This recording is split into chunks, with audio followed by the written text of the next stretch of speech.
చిత్రమైన పనులు చేసేటి దేవుడు, చీకు చింతలన్నీ తీసేటి దేవుడు. చిత్రమైన పనులు చేసేటి దేవుడు, చీకు చింతలన్నీ తీసేటి దేవుడు. విడిపించే దేవుడు, నడిపించే దేవుడు, విడిపించే దేవుడు, నడిపించే దేవుడు. యేసు మంచి దేవుడు, కీడు రానీయడు. యేసు మంచి దేవుడు, కీడు రానీయడు. చిత్రమైన పనులు చేసేటి దేవుడు, చీకు చింతలన్నీ తీసేటి దేవుడు.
చిత్రమైన పనులు చేసేటి దేవుడు, చీకు చింతలన్నీ తీసేటి దేవుడు.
ప్రేమించి మన కొరకై తన ప్రాణములు ఇచ్చిన క్రీస్తు ప్రభుని శాంతి సమాధానములు మీ అందరితో ఉండును గాక. సహోదరి సహోదరులారా, మనల్ని ఎంతో ప్రేమించి మన కొరకై ప్రాణములు ఇచ్చిన క్రీస్తు ప్రభుని స్తుతించుదుము. సర్వకాలమందు ఆయన జీవింపబడును గాక. ఆమేన్.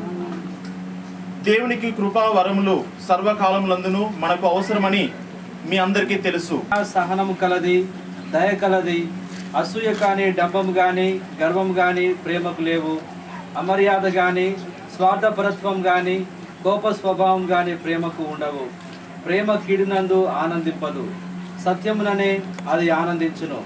ప్రేమ సమస్తమును భరించును, సమస్తమును విశ్వసించును, సమస్తమును ఆశించును, సమస్తమును సహించును. ప్రేమ శాశ్వతమైనది. ప్రవచనములు నిరర్థకములు, భాషలు నిలిచిపోవును, జ్ఞానము గతించును. ఏలైనా మన జ్ఞానము అసంపూర్ణము, కానీ సంపూర్ణమైనది వచ్చిన నాడు అసంపూర్ణమైనది నశించును. నేను బాలుడనై ఉన్నప్పుడు బాలుడిగా మాట్లాడుతుని, బాలుడిగా తలంచుతుని, బాలునిగా ఆలోచించుతుని. కానీ ఇప్పుడు వయసు వచ్చిన వాడను కనుక పిల్లల పద్ధతులను వదిలివేసి, ఇప్పుడు మనము చూచినది అద్దంలో మసకముగా కనబడు ప్రతిబింబం వంటిది. అప్పుడు ముఖాముఖి చూతుము. ఇప్పుడు నాకు తెలిసినది కొంత మాత్రమే. అప్పుడు నన్ను దేవుడు పూర్తిగా ఎరిగి ఉన్నట్లే నేనును ఆయనను ఎరుగుదును. కావున విశ్వాసము, నిరీక్షణ, ప్రేమ అను మూడు నిలిచి ఉండును. వీటి ప్రభు అందరికీ మంచివాడు. మీ సమాధానము, ప్రభు అందరికీ మంచివాడు. ప్రభు ప్రేమ పూరితుడు, కరుణానిధి, సులభంగా కోపపడువాడు కాదు. కృపామయుడు, అతడు అందరికీ మేలు చేయుచు తాను కలిగించిన ప్రాణికోటిని అంతటిని ఆయన చల్లగా చూచును. మీ సమాధానము, ప్రభు అందరికీ మంచివాడు. ప్రభు, నీవు చేసిన ప్రాణులన్నీ నిన్ను స్తుతించును. నీ ప్రజలు నిన్ను కొనియాడుదురు. వారు నీ రాజ్య వైభవమును సన్నుతింతురు, నీ ప్రాభవమును ఉగ్గడింతురు. సమాధానము, ప్రభు అందరికీ మంచివాడు. ప్రభువు ప్రతి కార్యమును నీతితో చేయును. అతని చేయదములెల్లా దయతో కూడి ఉండును. అతడు తనకు మొరపెట్టు వారికి చేరువలోనే ఉండును. చిత్తశుద్ధితో ప్రార్థన చేయు వారికి దాపులోనే ఉండును. ప్రభు తన ప్రేమకు ఈ లోకంలో సాక్ష్యం ఇచ్చినట్లు మనలను ఆయన తన పుత్రులుగా చేసుకొనెను. మీ సమాధానము, ప్రభు మమ్ము సదా నీ ప్రేమలో నివసింపనిమ్ము. మేము పరస్పరము చూపెడు ప్రేమను బట్టి మేము నీ నిజమైన బిడ్డలమని గుర్తించినట్లు నీవు కోరితివి. ప్రభు మమ్ము సదా నీ ప్రేమలో నివసింపనిమ్ము. ప్రభు, నీవు ప్రేమతో మమ్ము పిలుచుకొనుచున్నావు. ప్రేమ బాధ్యతల మాపై వేయుచున్నావు. మీ పిలుపును విని మా బాధ్యతలను నెరవేర్చుటలో మాకు సంతోషమిమ్ము. ప్రభు మమ్ము సదా నీ ప్రేమలో నివసింపనిమ్ము. తండ్రి, స్త్రీ పురుషులను నీవు ఏకము చేయుచున్నావు. వారొక చక్కని కుటుంబమై ప్రేమ ఫలములగు బిడ్డలతో సంతోషముగా జీవింతురుగాక. ప్రభు మమ్ము సదా నీ ప్రేమలో నివసింపనిమ్ము. దేవుడు ఎన్నుకొని ఈ యొక్క నిశ్చితార్థములకు దేవుడు వీరిద్దరిని కూడా ఆహ్వానించి ఉన్నారు. కాబట్టి ఈ సమయంలో ఈ బిడ్డలిద్దరిని కూడా ఆశీర్వదించమని ప్రభుని ప్రార్థిస్తూ, తద్వారా వారి యొక్క వివాహ మహోత్సవం కొరకు ఇప్పటి నుంచి కూడా ఎదురు చూస్తూ ఉంటుంటారు. కాబట్టి వీరిద్దరిని కూడా ఆశీర్వదించమని ప్రభుని ప్రార్థిస్తాము. దయగల సర్వేశ్వర, ఇక్కడ ఉన్నటువంటి బిడ్డలిద్దరిని కూడా ఆశీర్వదించమని వేడుకొంచున్నాము. తద్వారా వీరిద్దరూ ఈ యొక్క సమయంలో ఈ యొక్క ఎంగేజ్మెంట్ రింగు తొడుగుకొని, తద్వారా వీరు వివాహ మహోత్సవంలో వేచి ఉన్నటువంటి ఈ బిడ్డలందరినీ కూడా ఇద్దరిని కూడా ఆశీర్వదించి, తద్వారా వీరు ప్రేమయందు ఎల్లప్పుడూ నెలకొని ఉండి ఈ యొక్క సమయంలో ఒకరినొకరు సరిగా అర్థం చేసుకొని వారు జీవించడానికి, వివాహ అంతస్తులు అడుగు పెట్టడానికి వీరిద్దరూ కూడా చక్కగా ఆ యొక్క అనుభూతిని, ప్రేమను పంచుకొని తద్వారా వీరు నివసించేలాగా చేయమని